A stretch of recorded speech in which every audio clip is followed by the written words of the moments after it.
Salam Malaysia Madani dan tentunya kita bersama lagi di program Ruang Bicara yang kami bawakan kepada anda di Bernama TV. Dan sudah pastilah hari ini kita memilih topik yang cukup popular sebenarnya hari ini, topik yang menjadi perbincangan, topik yang menjadi perhatian rakyat Malaysia secara keseluruhannya. Dan kita akan sembang-sembang berkaitan dengan topik ini bersama dengan dua tetamu hebat yang sudah pun berada di studio Ruang Bicara ini bersama dengan saya. Apalagi topik yang menjadi pilihan kita tentulah rombakan kabinet. Dan rata-ratanya telah pun mengikuti saya kira pengumuman yang telah pun dibuat oleh Yang Amat Berhormat Perdana Menteri berkaitan dengan rombakan kabinet ini, dan sudah pastilah pelbagai pandangan dan juga pendapat telah pun dilontarkan oleh pelbagai pihak. Baiklah, izinkan saya memperkenalkan dulu tetamu-tetamu yang sudah pun berada bersama saya di studio Ruang Bicara ini. Kita ingin mengucapkan jutaan terima kasih dan selamat datang semula kepada yang berbahagia Dr. Ahmad Zaharuddin Sani Zabri, iaitu seorang kolumnis dan juga penganalisis politik yang sudah tidak asing lagi. Jadi Zahar, apa khabar? Baik Tuan Haji. Sehat ya? Alhamdulillah. Saya teruja dengan sifu saya bila duduk kat sini ni. Dan tahniah pada Ruang Bicara menjadi rancangan ranking nombor 1 . Wow. Terima kasih banyak-banyak. Dan kita juga ingin mengucapkan selamat datang juga kepada yang berbahagia Dr. Muhammad Asri Muhammad Ali, iaitu pensyarah kanan di Fakulti Perniagaan dan Ekonomi Universiti Melaya, dan Dr. Asri juga merupakan fellow di Majlis Profesor Negara. Jadi Dr. Asri, apa khabar? Baik, Alhamdulillah. Berapa lama kita tidak bersama di program Ruang Bicara? Hampir setahun rasanya. Lama tu. Jadi terima kasih banyak-banyak atas kesediaan doktor bersama dengan kami di program ini. Baik, mungkin seperti yang saya katakan, ini merupakan topik yang sedang dibincangkan dengan begitu hangat sekali sebenarnya oleh rakyat Malaysia. Dan kepada anda yang sedang mengikuti program Ruang Bicara ini, kami juga sebenarnya memberi ruang dan juga peluang kepada anda untuk berkongsi pandangan dan juga pendapat berkaitan dengan isu ini.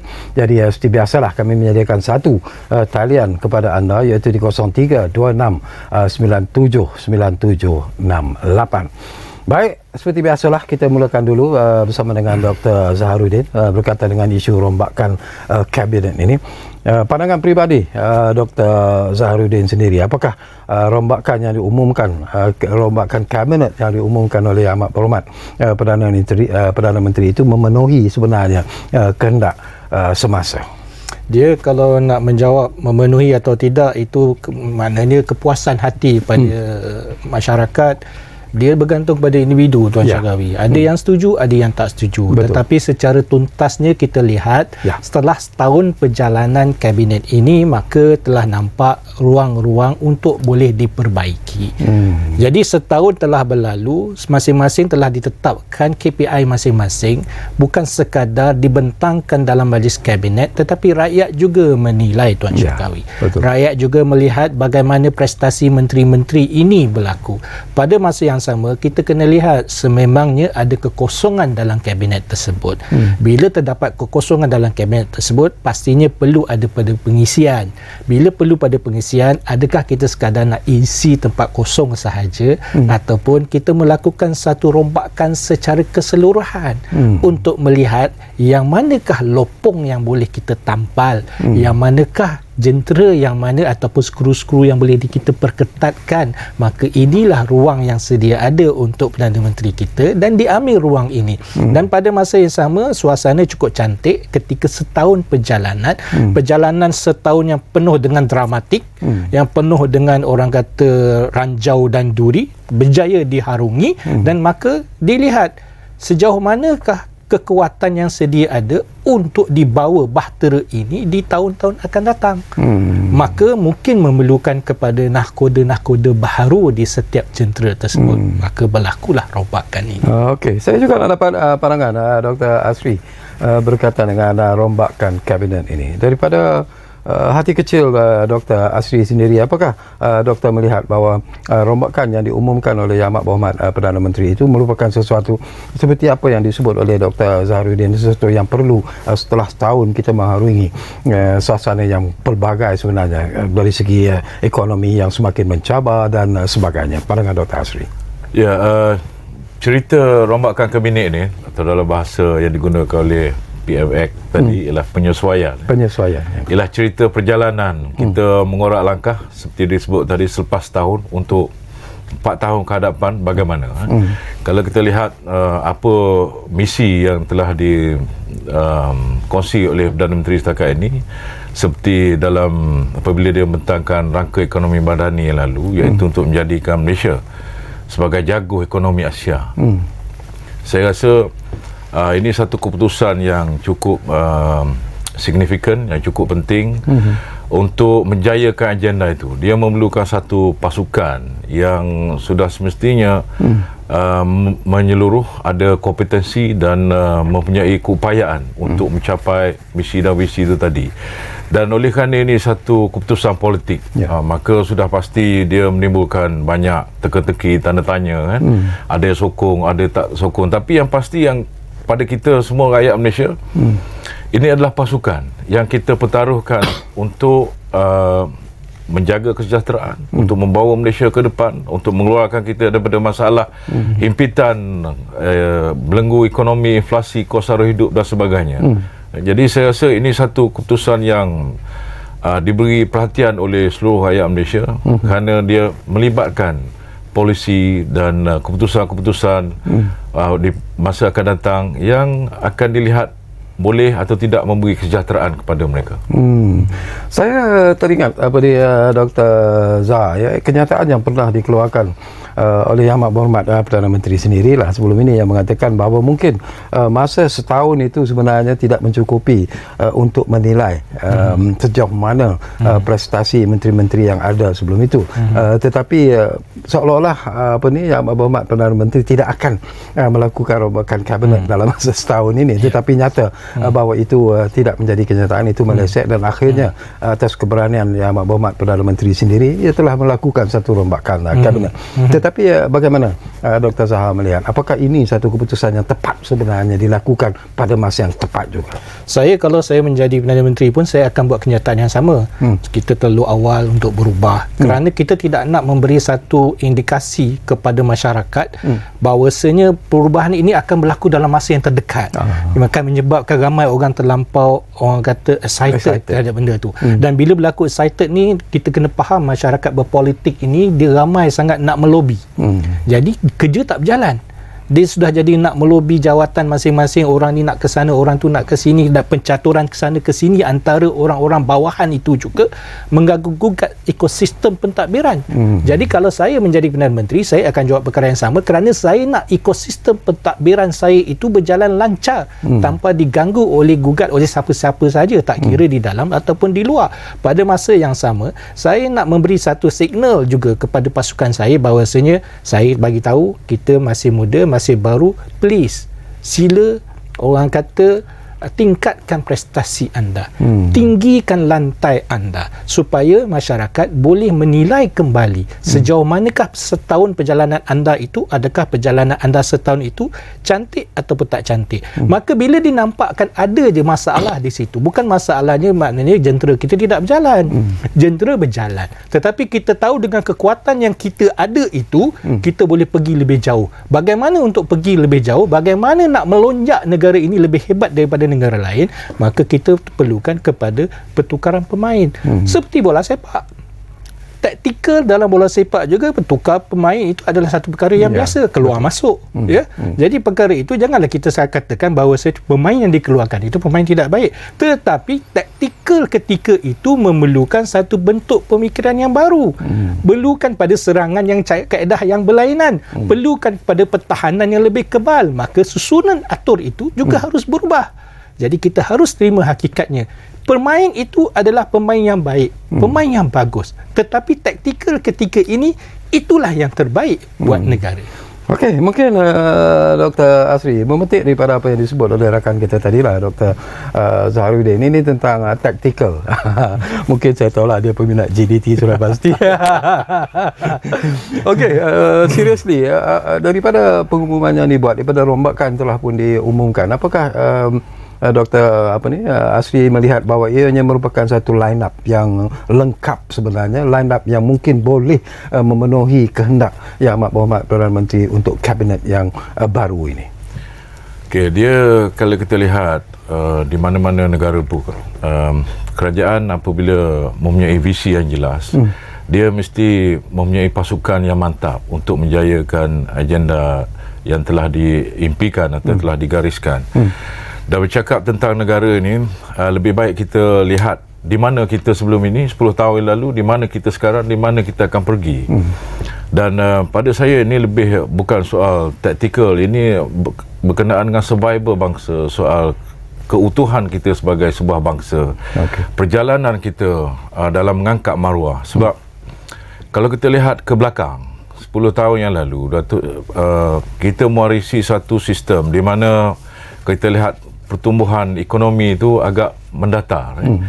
Bila pertumbuhan ekonomi atau GDP benar kita dia mendatar, kesannya ialah terhadap pendapatan. Pendapatan masyarakat kita tidak meningkat. Saya bagi contoh. Kalau kita ambil ukuran yang biasa digunakan oleh ahli ekonomi, pendapatan per kapita pada GDP di tahun 2014, 9 tahun yang lalu, kita dalam rangka USD 930. Pada tahun lepas 2022, pendapatan per kapita kita dalam 13,000 USD meningkat dalam 3,000. Untuk satu tempoh 8 tahun peningkatan 3,000 dengan inflasi yang naik begitu tinggi, sebenarnya kehidupan kesejahteraan rakyat kita sebenarnya telah mengelosor turun berbanding dengan sebelum ini dalam banyak aspek, terutama dalam konteks makanan, dalam konteks perumahan, pengangkutan, bahan api, bil elektrik dan sebagainya. Jadi oleh kerana inilah sebuah kerajaan yang baru, kerajaan yang menawarkan satu fajar baru, satu pendekatan baru seperti rangka ekonomi madani itu, yang menjanjikan kesejahteraan bukan dalam konteks ukuran pertumbuhan ekonomi, tapi mesti meresap dirasai oleh masyarakat di seluruh negara, daripada Sabah sampai ke Perlis. Sebab itu kita lihat ini adalah Perdana Menteri yang berani mengakui di mana kita berada dan di mana kita harus pergi. Kalau kita ambil contoh satu negara di Asia, kalaupun orang kata dia telah menjadi negara maju, tapi 60-an dulu dia masih bermula seperti kita. Saya ingin merujuk kepada Taiwan, di mana penduduknya hampir sama dengan kita, iaitu 22 juta, kita 32 juta. Sebab kalau nak banding dengan Thailand, mereka lagi tinggi, 70, Filipina 80 macam tu. Dengan Taiwan saya rasa kita agak mirip. Jadi kalau kita ambil tahun yang sama di Taiwan 2014, USD per kapita dia ialah 22,000 USD. Dan tahun lepas 2022, per kapita GDP dia ialah dalam 32,000. 10,000 USD dia bertambah. Kenapa kita dalam 8 tahun 9 tahun itu hanya 3,000 saja dan dia 10,000? Dan parahnya agak tinggi, iaitu 22,000. Kita bermula dengan 9,000. Jadi ini semua menceritakan tentang aspek pengurusan ekonomi kita yang selalu disebut oleh Datuk Seri Perdana Menteri sebelum ini, soal keciciran, soal keterisan, soal tengok daripada satu segi kita berhutang agak banyak, tetapi pendapatan rakyat kita tidak bertambah. So ini yang menjadi keluhan rakyat yang dimanifestasikan dengan pertukaran kerajaan sebanyak 3 kali kita ada, menerusi pilihan raya 2 kali. Dan untuk bergerak ke hadapan, bagi mana-mana kerajaan yang mempunyai perhatian yang tinggi, inilah satu usaha, satu fokus baru yang perlu dilakukan. Sebab rakyat di bawah sana, terutama B40, dihimpit oleh pelbagai masalah, dihimpit oleh kenaikan inflasi harga barang, dihimpit oleh kesusahan untuk mendapat pekerjaan, dihimpit oleh kalau segi negara pula dengan beban hutang begitu banyak, dengan produktiviti tidak bertambah, dengan pergantungan kepada buruh asing yang tidak menunjukkan tanda-tanda akan berkurangan, dan banyak isu lagi yang melibatkan kesejahteraan yang saya fikir ini bukan sekadar soal taktikal. Ini adalah soal masa depan yang serius, yang kita perlu kenal pasti talent, bakat dan orang yang mempunyai sikap proaktif dalam mencari masalah, menyelesaikan masalah yang kita hadapi. Ini pada saya bukan soal main-main. Okey. Menarik pandangan yang dilontarkan oleh Dr. Asri. Tapi barangkali Dr. Zaharuddin, kalau kita menilai semula tentang pengumuman yang dibuat oleh Amat Berhormat Perdana Menteri berkaitan dengan rombakan kabinet ini, ada menteri-menteri yang dianggap senior, ada yang muka-muka baru juga diperkenalkan, malah ada juga menteri yang digugurkan sebenarnya. Tetapi daripada rombakan yang telah pun diumumkan oleh Amat Berhormat Perdana Menteri, terutamanya yang melibatkan menteri-menteri yang kita anggap sebagai menteri yang berpengalaman, menteri yang senior, apakah itu akan rombakan ini diperlukan terutamanya dari segi pertukaran portfolio dan sebagainya? Apakah itu akan membawa perubahan seperti yang diharapkan? Okey. Bagi saya, ini adalah satu kombinasi yang baik. Harus diingat siapa saja yang dilantik menjadi menteri, maka dia terlibat dalam mesyuarat kabinet. Ketika dalam mesyuarat kabinet, tak kiralah di mana portfolio anda diletakkan, di situlah perbincangan akan berlaku. Maknanya idea-idea pencetus daripada setiap individu yang bergelar menteri itu boleh dibentangkan di atas meja dan dibetulkan, dibahaskan, diperincikan berdasarkan kepada pengalaman-pengalaman yang sedia ada daripada semua pihak. Ada orang yang baru mungkin mempunyai idea pencetus yang lain. Orang lama mungkin mempunyai kaedah-kaedah yang lain. Tetapi idea-idea ini kalau dicantumkan dan dicampakkan di atas meja, disusun aturkan menerusi kabinet yang sedia ada, pastinya satu yang cukup menarik untuk hala tuju negara. Maka kalau kita lihat bagaimana situasi sekarang, saya bersetuju dengan Dr. Asri bahawasanya bukan sekadar teknikal, kerana kita menuju kepada matlamat. Nak mencapai matlamat tersebut, kita harus ada kaedah untuk kita sampai kepada matlamat tersebut. Ketika ini kita setuju bahawasanya keadaan ekonomi kita perlukan kepada mengangkat kembali ekonomi negara kita. Satu hari kita dikenali sebagai, dikenali sebagai the tiger of Asia adalah ekonomi kita. Ini menunjukkan bahawasanya kita pernah berada di tangkuk yang tinggi. Kenapa kita tidak boleh mengangkat kembali negara kita itu menjadi tangkuk tersebut atau lebih baik daripada tersebut? Maka kita memerlukan pelbagai aspek. Orang tidak kiralah daripada teknokrat ke orang yang sudah lama dalam politik ke orang yang baru dalam satu penggal terus diangkat menjadi menteri penuh ke, itu tidak menimbulkan permasalahan selagi mereka ini bergerak dalam satu derap yang sama, rentak yang sama. Kerana kita tak nak kapal ini ada yang ke kiri, ada yang ke kanan, ada yang nak berpusing balik. Kita nak kapal ini berjalan ke satu arah dan kita nakkan mereka-mereka yang berada dalam kapal ini memahami, saya setuju kata Asri, memahami kaedah yang ingin dibawa oleh Perdana Menteri kita ketika ini. Kalaulah mereka yang berada di atas kapal tersebut orang yang hebat sebagaimana yang hebat dia di atas padang tu, tetapi dia bukan team player pun, tak jadi. Kehebatan dia itu tidak boleh dicernakan kerana kita nak bergerak dalam satu pasukan yang sama. Jadi saya merasakan ketika ini apa yang Perdana Menteri laksanakan ialah memilih mereka-mereka yang dia rasa bahawasanya inilah pasukan yang boleh sederap selangkah ke hadapan bersama. Jadi kita nakkan perkara ini berlaku kerana kita tak nak lagi memikirkan orang kata setahun yang berlalu ini kita nak selesaikan banyak sangat masalah. Sekarang kita dah tahu apa yang kita nak capai, maka kita perlukan pasukan yang boleh sampai kepada objektif ini. Yang lama, yang baru, teknokrat, sama-sama kita bentuk. Mungkin Dr. Asri, pandangan saya tertarik hati dengan kenyataan yang anda keluarkan di awal tadi, iaitu tentang pengurusan ekonomi itu sendiri, dan memang ini merupakan satu aspek yang cukup penting sebenarnya. Sebelum ini pun ramai juga yang mungkin bukan tidak berpuas hati tapi mempertikaikan tentang peranan yang dimainkan oleh Menteri Ekonomi sebagai satu contoh. Mereka mungkin tidak memahami sebenarnya tentang fungsi dan juga peranan Menteri Ekonomi itu sendiri, tanggungjawab yang terpaksa dipikul dan sebagainya. Tetapi dengan berlakunya satu rombakan yang kita anggap menarik ini, apakah mungkin selepas ini akan ada satu anjakan sebenarnya dari segi kedudukan ekonomi negara? Apakah itu keyakinan yang ada kepada Dr. Asri? Ya, kepada saya apa mesej yang disampaikan oleh Perdana Menteri itu dengan membawa masuk tokoh-tokoh korporat dan juga profesional dalam masa yang sama mengekalkan beberapa portfolio seperti Menteri Ekonomi itu. Ini menunjukkan keseriusan Perdana Menteri dan pasukannya untuk melonjakkan ekonomi negara ke depan, bukan mengelosor kita ke belakang. Kalau anda kata tadi, saya kata per kapita GDP kita tahun 2022 yang lalu iaitu 13,000 USD.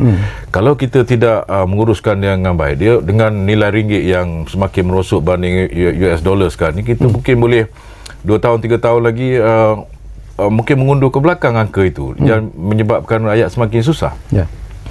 Saya melihat apa yang dilakukan sekarang ini, terutama oleh Menteri Ekonomi, satu pendekatan yang berbeza dengan sebelum ni. Sebab sebelum ni, misal kata untuk mengatasi inflasi, kita memberi tumpuan kepada soal untuk mengawal harga. Tetapi berpuluh tahun kita lihat pengalaman itu, kerajaan tidak boleh mengawal harga di pasaran. Pasaran sebenarnya lebih kuat. Sebab itu kita berdepan dengan masalah sebelum ni kenaikan harga ayam, harga telur, baru-baru ni kenaikan harga beras. Kalau kita tengok pada negara lain, negara jiran kita pun, sebab masalah inflasi ni masalah global. Jadi apa boleh dibuat oleh bidang kuasa kerajaan ialah menaikkan pendapatan rakyat. Dan ini sedang kita usahakan dengan mengkaji dan membuat rintis projek dasar gaji progresif. Pada saya ini satu pendekatan baru. Pendekatan yang kita tidak pernah lakukan sebelum ini, iaitu untuk, sebab kalau kita lihat pendapatan gaji pekerja negara kita ni, sejak 10 tahun ke belakang dia tidak banyak berlaku lonjakan. Sebab mungkin yang pertamanya kita bergantung pada pekerja asing. Kalau kita naik gaji, yang manfaatnya banyak pergi pada pekerja asing. Dalam masa yang sama, kita juga berdepan dengan soal pertumbuhan ekonomi yang mendata, yang tidak begitu memberansangkan. Jadi produktiviti of course akan menurun dan gaji tidak dapat ditingkatkan. Dalam masa yang sama, kita berdepan saban tahun dengan soal kenaikan inflasi, kenaikan harga barang dan sebagainya, akibat perang, akibat macam-macam lah dia yang di luar kawalan kita.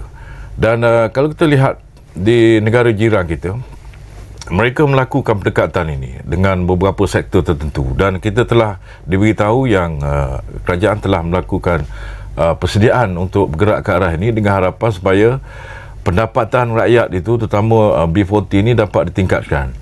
Masalah besar di negara kita ni bila kita sebut soal inflasi ialah soal produktiviti. Sebab kita tidak boleh naikkan gaji begitu saja tanpa meningkatkan produktiviti. Dia akan menyebabkan inflasi menjadi bertambah serius. Dan benda ketara pada pengkaji ekonomi di negara kita ni ialah kita, banyak pemimpin sebut dan sebagainya, kita tidak boleh bergerak ke depan sebab rakyat kita tidak mahu terlibat dengan sektor 3D ni. Jadi kita terpaksa buka kepada pekerja asing. Bila kita buka pekerja asing, kalau kita naikkan gaji ni, manfaat mereka akan dapat. Pekerja kita yang tidak mahu terlibat tu sama juga. Kita ada satu sektor yang besar, pekerja di peringkat pertengahan yang ada skill dan sebagainya ni, yang berpendapatan antara 3,000 hingga 6,000. Jika pertumbuhan ekonomi tidak rancak, mereka tidak akan mengalami peningkatan pendapatan. Jadi kalau kita lihat situasi rakyat kita begitu, cara yang paling baik yang dilakukan banyak negara jiran juga di Jepun ialah membuka jawatan-jawatan seperti GLC dan sebagainya untuk dapat best talent daripada dunia. Dengan harapan agensi GLC ini akan menjadi enjin pertumbuhan dan secara tidak langsung meningkatkan produktiviti dan dapat meningkatkan pendapatan pekerja. Ini lakukan di Singapura dan sebagainya. Tapi persoalan kita di sini, kita ada banyak kepentingan untuk dijaga. Contoh, saya bagi contoh, adakah kita rela CEO Petronas misalnya, atau CEO Malaysia Airlines kita beri pada orang daripada Itali, kita beri pada orang daripada Kanada, sebab dalam situasi produktiviti ni, talent cukup penting, networking cukup penting, inovasi cukup penting. Dan kita telah ada situasi lama di mana perkara ini tidak bergerak sebab talent kita hanya di tahap tertentu yang tidak memungkinkan kita untuk bergerak jauh ke hadapan, supaya pendapatan rakyat kita ni dengan keadaan ekonomi yang menaik, pendapatan yang meningkat, dalam masa yang sama kita dapat membendung soal inflasi. Kita tidak dapat rasai kesan dia. Tetapi situasi kita, kerana produktiviti tidak meningkat, gaji tidak naik untuk sekian lama, sedangkan harga barang naik, itulah kita berdepan dengan berbagai keluhan, daripada masyarakat yang berpendapatan rendah. Okey, apa ni Dr. Asri dan juga Dr. Zaharuddin. Kita akan berehat dulu seperti biasalah buat seketika, dan saya ingatkan lagi kepada anda, kalau anda juga sebenarnya di luar sana yang sedang mengikuti ruang bicara ini ingin berkongsi pandangan dan juga pendapat, saya ulangi lagi, ruang itu kami sediakan kepada anda melalui talian 0326979768. Kita lihat dulu, kembali semula sebentar saja lagi bersama kami di ruang bicara yang kami bawakan kepada anda, tentunya mana lagi kalau bukan Bernama TV. Kita jumpa lagi. Okey, kita kembali semula ke ruang bicara ini, masih lagi bercakap tentang rombakan kabinet, dan tentunya masih lagi bersama dengan dua tetamu hebat, iaitu Dr. Ahmad Zaharuddin Sani Sabri dan juga Dr. Muhammad Asri Muhammad Ali. Baik, saya difahamkan kita ada pemanggil di talian sekarang ini. Mungkin ada sesuatu yang boleh kita kongsikan bersama dengan pemanggil ini. Ridwan dari Pulau Pinang ada di talian kita sekarang ini. Assalamualaikum, Tuan. Waalaikumsalam. Ya. Assalamualaikum Tuan Sakai dan dua ahli panel. Waalaikumsalam. Ini apa pandangan daripada peribadi daripada rakyat biasa lah. Ya. Itu saya punya pandangan lah. Itu gabungan lah daripada orang lama dan baru lah. Ya. Sungguh penting lah. Sebab dia dapat mengisi Menteri Kewangan kedua kan. Oleh CEO EPF tu akan dapat menjelaskan kepada rakyat lah. Semua terutama mengenai EPF. Sekarang ni ya, semua menteri orang politik ya yang menerangkan kepada kepada rakyat. Kalau orang yang betul-betul yang misalnya CEO EPF, dia biasa kerja dengan EPF, dia tahu apa yang ada dalam EPF, contohnya pengeluaran EPF. Kalau orang politik ni dia untuk kepentingan politik, bila orang yang kewangan sendirian dia dapat menjelaskan, oh EPF ni kalau kita keluarkan okey, akan kita rugi di masa hadapan. Mungkin orang lebih faham lah, lebih jelas. Kalau orang politik ni dia untuk pengen politik, dia tak tahu apa yang dia akan berlaku kemudian hari. Kemudian kita tengok kalau macam menteri-menteri ni dia orang dia dibantu oleh KSU yang berpengalaman. Dia orang faham sebab menteri-menteri ni dia cuma mendapat maklumat daripada KSU. Sebab KSU ni dia tahu apa dia punya prosedur dalam pemantauan kan. Ini apapun yang berlaku yang dibuat oleh Datuk Seri Anwar Ibrahim ni anjakan paradigma supaya kabinet ini akan dapat berjalan dengan lancar. Itu saya punya pandangan lah. Okey. Sekian, terima kasih. Wassalam. Baik, terima kasih banyak-banyak Ridwan dari Pulau Pinang. Menarik jugalah. Nanti kita akan dapatkan komen daripada tetamu-tetamu kita tentang apa yang anda bangkitkan. Tapi mungkin ialah kita bercakap tentang kejutan ini pun ialah telah pun kita tahu ada yang tidak dijangkakan, nama yang tidak tokoh yang tidak dijangkakan tiba-tiba diangkat untuk memegang jawatan menteri, dan ini merupakan satu perkembangan menarik. Tetapi kewujudan beberapa kementerian baru juga, ini merupakan sesuatu yang saya kira cukup penting sebenarnya, dan saya kira Ahmad Berhormat Perdana Menteri sudah pun mengambil kira sebenarnya apa kepentingan untuk mewujudkan beberapa kementerian baru. Pandangan Dr. Zaharuddin berkaitan dengan perkara ini. Saya rasa kementerian-kementerian baru yang dicadangkan atau telah ditubuhkan pada hari ini adalah satu kementerian-kementerian yang dianggap penting, kerana kita tidak boleh menghasilkan kabinet kita mewujudkan kementerian yang sedia ada berdasarkan template 10 atau 20 tahun yang dahulu. Maksud saya template di sini ialah kalau kita ada kementerian pendidikan 10 tahun akan datang kementerian pendidikan, pendidikan tinggi 10 tahun akan datang pendidikan tinggi, maknanya sama saja. Daripada dulu sampai ke hari ini itulah kementerian yang kita ada. Tetapi pada masa yang sama kita lupa mengukur bahawasanya peredaran arus semasa itu memerlukan kepada penekanan terhadap isu-isu tertentu. Kalau kita lihat contoh yang paling mudah, kalau kita lihat kita perlukan kepada tenaga hijau sekarang, dan kita fokuskan ada kementerian yang terfokus ke arah situ, kerana itulah SDG sekarang, maknanya dia the special development yang grup di bawah bangsa-bangsa bersatu yang mencetuskan kita harus ke arah kepada tenaga hijau, kerana bumi ini kalau tidak terjaga lagi tentang kuasa sumbernya, maka akan musnah dengan lebih cepat. Jadi perlu ada pemerhatian yang khusus terhadap perkara ini, maka diwujudnya kementerian yang berasingan. Sama juga apabila dipecahkan antara komunikasi dengan digital. Kerana kita tahu zaman ini adalah zaman digital.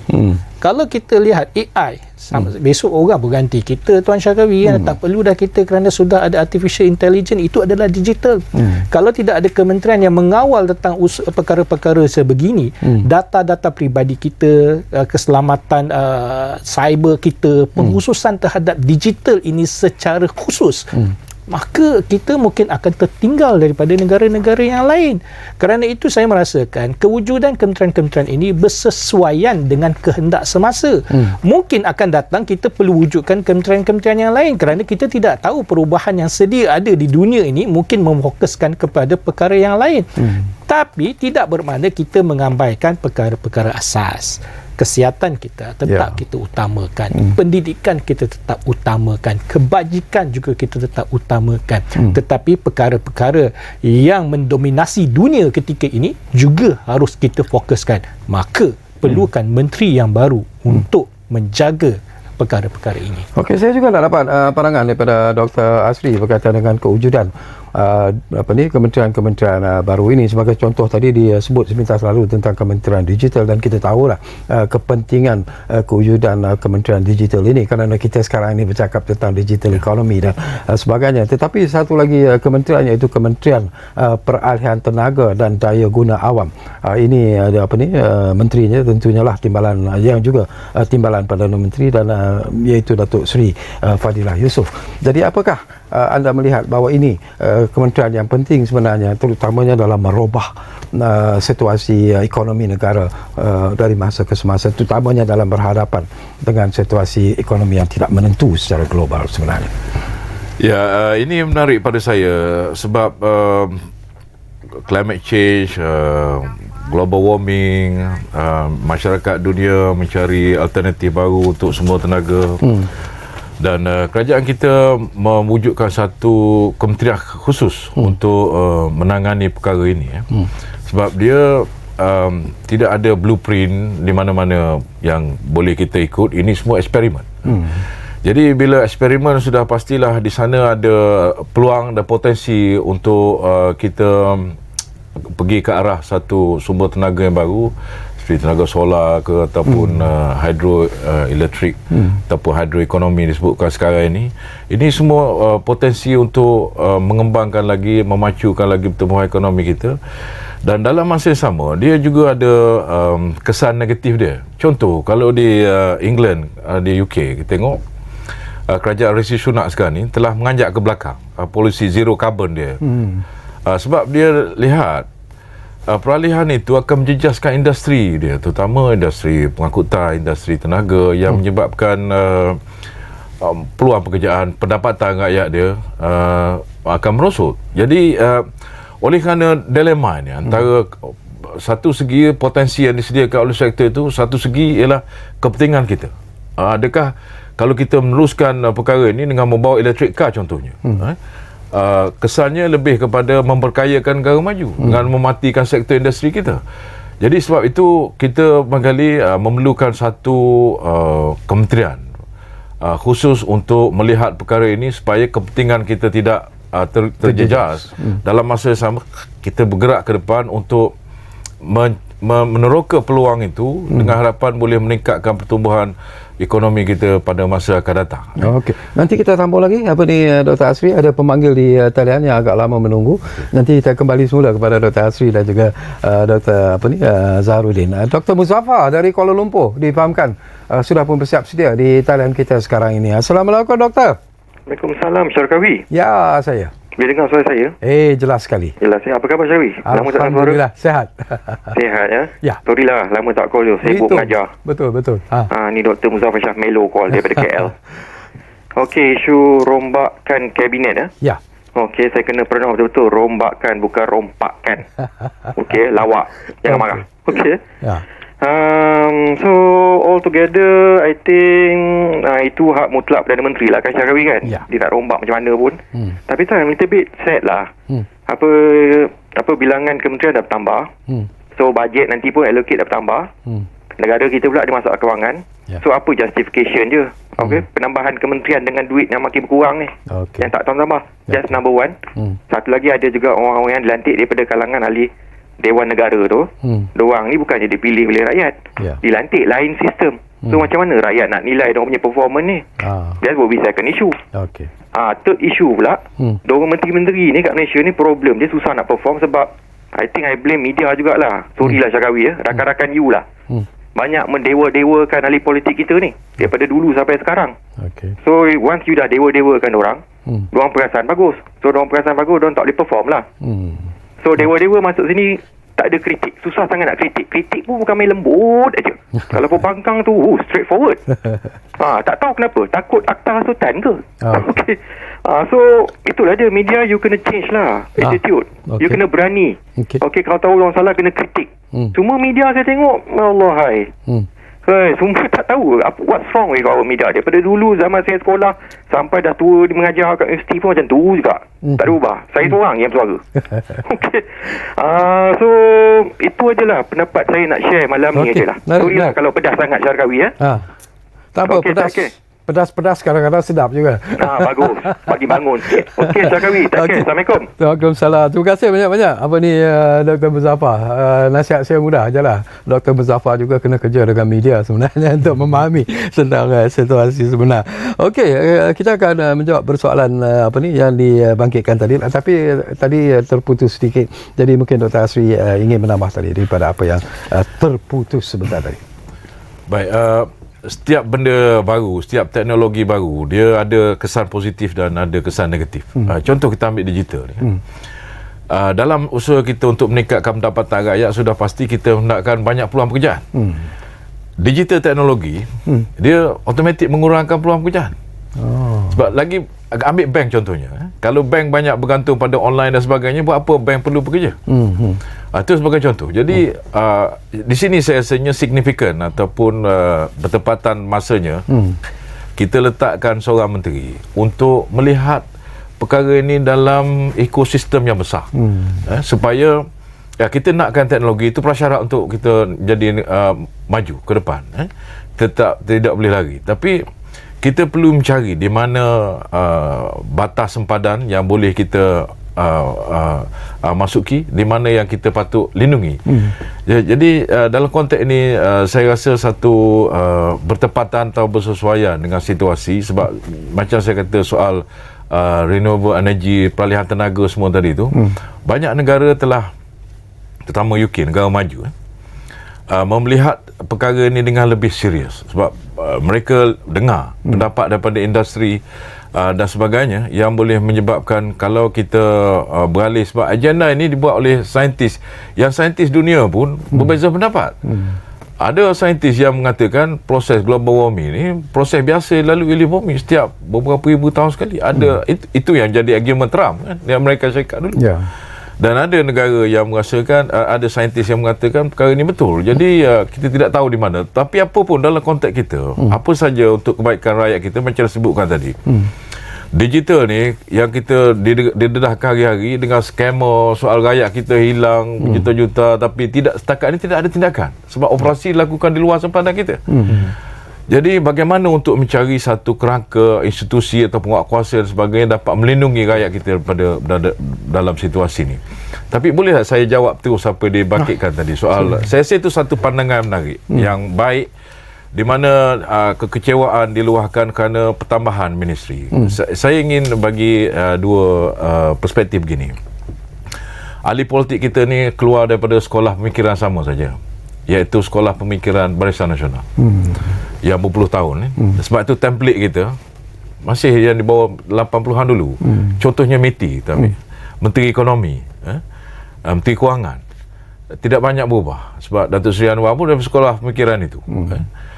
Dan banyak daripada GPS pun sama. Jadi pandangan kritikal seperti diberikan oleh Dr. Muzaffar tadi agak menarik, sebab kalau kita tengok di dunia ini, di Jepun contoh yang dekat dengan kita, METI itu dia gabung, dia jadi METI, Ministry of Economy, Trade and Investment. Maksudnya Kementerian Ekonomi itu digabungkan bersama dengan METI. So tidak perlu ada Kementerian Ekonomi, sebab kementerian ini berurusan dengan satu perkara saja, iaitu soal untuk mengurus ekonomi, menarik pelaburan, ini semua kerja ekonomi. menjaga peluang pekerjaan, meningkatkan produktiviti, menarik menjana pertumbuhan ekonomi yang baru. Begitu juga kalau kita tengok di Scandinavian country, di Sweden, di Jerman, di Norway, dia Kementerian Ekonomi itu tidak ada. Dia letakkan bawah chancellery dia atau pembendaraan, kalau kita Menteri Kewangan lah. Jadi 3-4 kementerian ni sebenarnya boleh disatukan. Tapi tadi saya kata, sekolah pemikiran kita masih tidak berubah, hanya satu sekolah saja. Kemudian politik kita didasari oleh gabungan.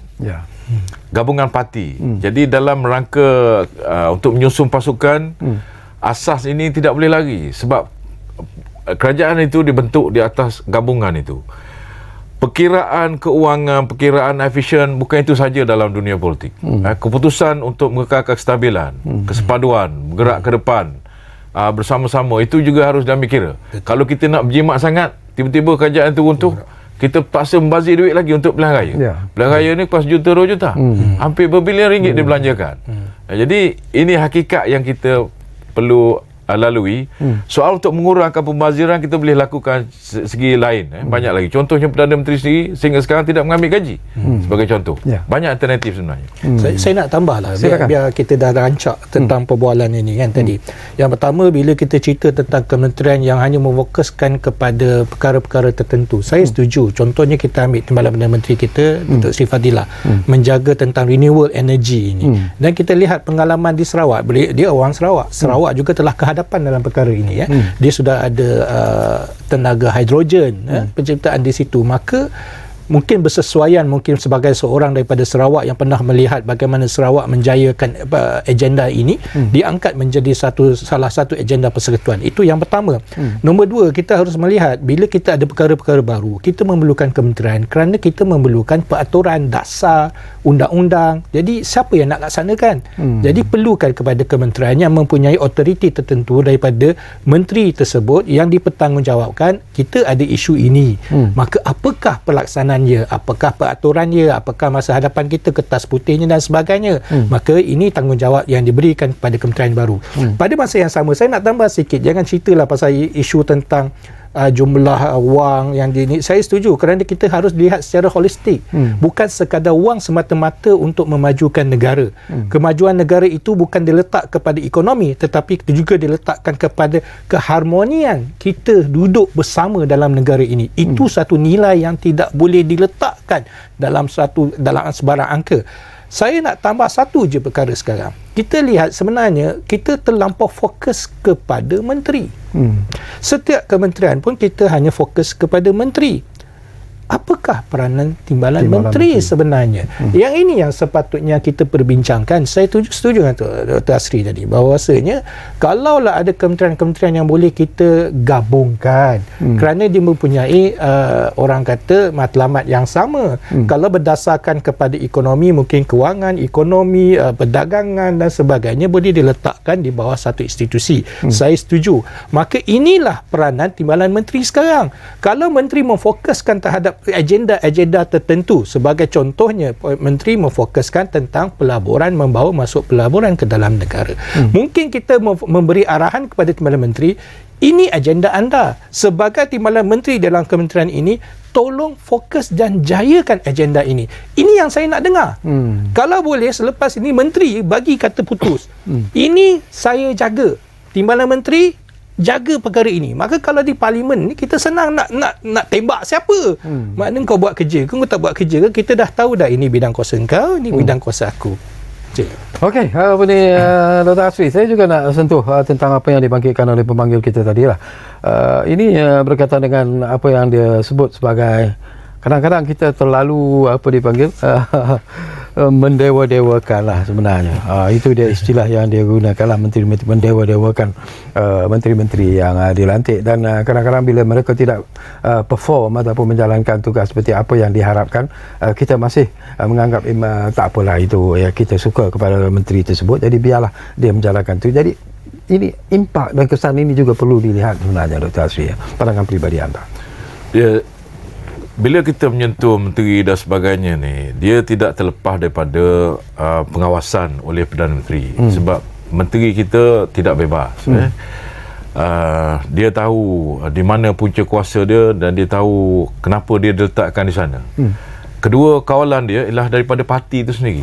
Kalau dia tidak perform, kebanyakan menteri kita memegang jawatan dalam parti. Kemungkinan dia akan tewas bila bertanding nanti. Jadi sebab itu saya lihat semua menteri kita cuba berusaha sebaik mungkin. Kecuali kita tahu kebolehan dia setakat itu. Kita tahulah, semua tahu siapa dia.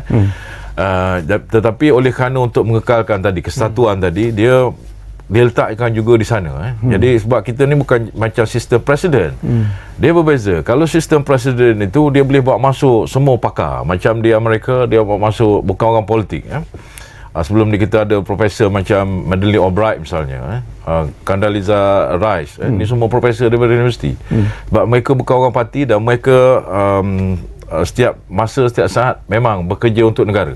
Tapi dalam sistem kita, Westminster System, kita paksa mengambil menteri daripada parti.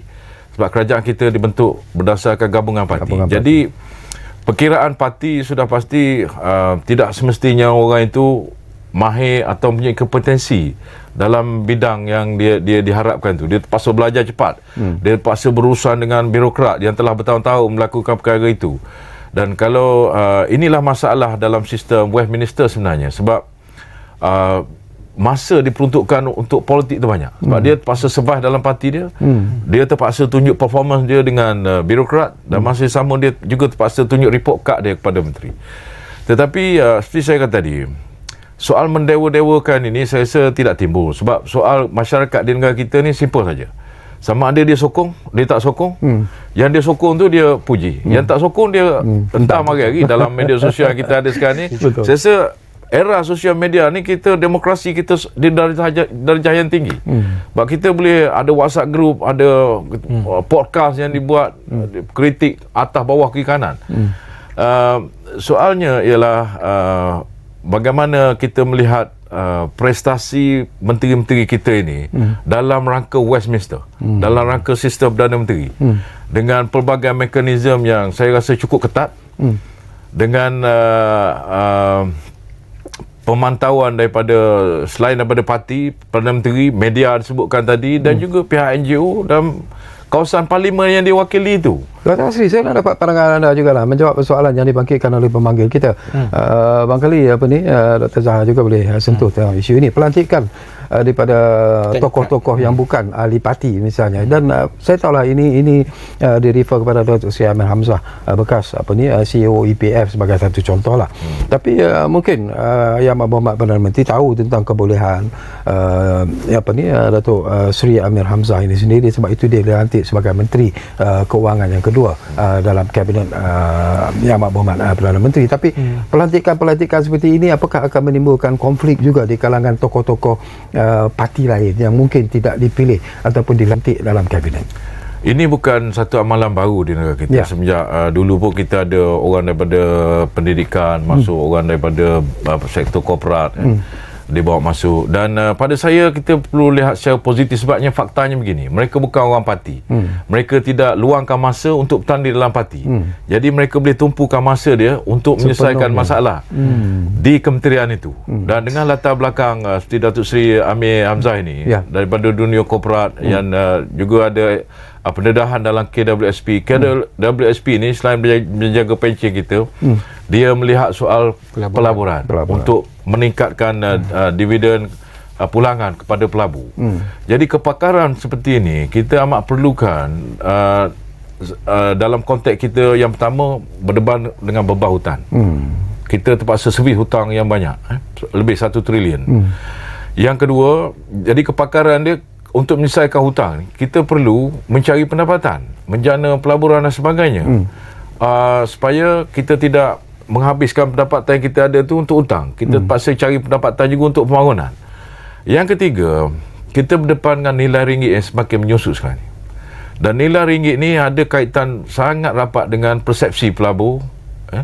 Kalau kita membariskan barisan ahli kabinet yang dilihat tidak mempunyai kepelbagaian, tidak kompeten, hanya satu parti ataupun semuanya partisan, dan kita tidak akan ada satu suntikan baru untuk bergerak ke depan menangani masalah macam nilai ringgit saya kata tadi, cukup kompleks sebab kalau masalah tu simple dan mudah telah lama kita atasi. Sebab perkara ini berkaitan dengan persepsi, berkaitan dengan pelaburan, berkaitan dengan trade balance kita, berkaitan dengan interest rate kita. Dia memerlukan seorang yang satu tim yang jelas tentang hala tuju, tentang pendekatan bagaimana kita nak ambil. Dan saya rasa ini adalah pilihan yang tepat di mana orang yang tidak ada sikap partisan, tidak perlu luangkan masa untuk jaga ahli politik. Tadi ditimbulkan soal kawalan, soal bagaimana kita nak menegur sebab dia bukan dipilih.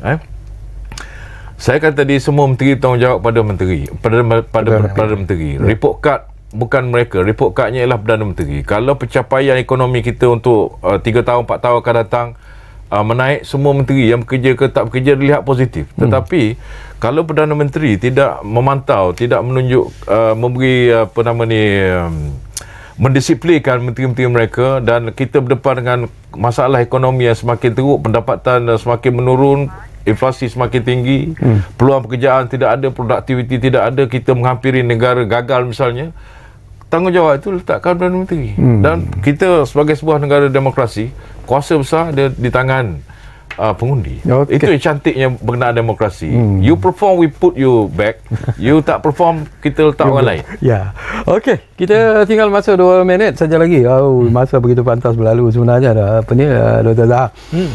Sepantas-pantasnya lah. Kita saya nak sebut petik daripada apa yang disebut oleh Dr. Asri tadi, iaitu tentang suntikan baru. Okey. Ini pun penting jugalah sebenarnya. Jadi apakah anda melihat bahawa itu juga akan mungkin memberi satu dimensi yang lebih menarik bila kita bercakap tentang politik Malaysia, bila kita bercakap tentang rombakan kabinet ini? Kalau cerita pasal suntikan baru, sepanjang setahun berlakunya parlimen, kita lihat ramai pembangkang mengatakan kita perlukan kepada Menteri Kewangan yang baru. Sepanjang tahun cerita perkara yang sama. Maka Perdana Menteri mendengar dan dia tambah seorang Menteri Kewangan, dan dia ambil orang yang tidak berkaitan dengan politik. Timbul juga masalah. Kenapa ambil orang bukan politik duduk di kawasan tersebut? Jadi apa yang kita nak sebenarnya?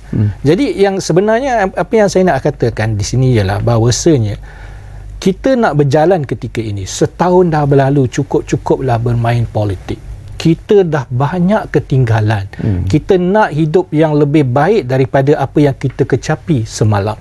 Kita nak melihat negara kita dan kita nak tinggalkan kepada anak cucu kita dalam keadaan ekonomi yang lebih baik, lebih memberangsangkan daripada apa yang kita ada pada hari ini. Maka kita memerlukan kepada pasukan yang pelbagai. Jadi kalau kita memikirkan tadi, kita perlu ambil orang daripada luar, daripada perspektif yang berbeza, bukan perspektif politik, maka kita ambil lah dia duduk dalam pentadbiran kita. Kenapa tidak timbul masalah?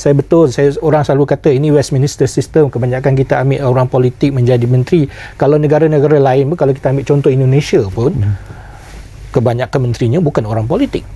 Jadi itu maksudnya dia nak negara itu berjalan, objektif tetap sama. Tidak ada siapa yang memimpin negara ini nak jatuhkan negara ini, tak ada.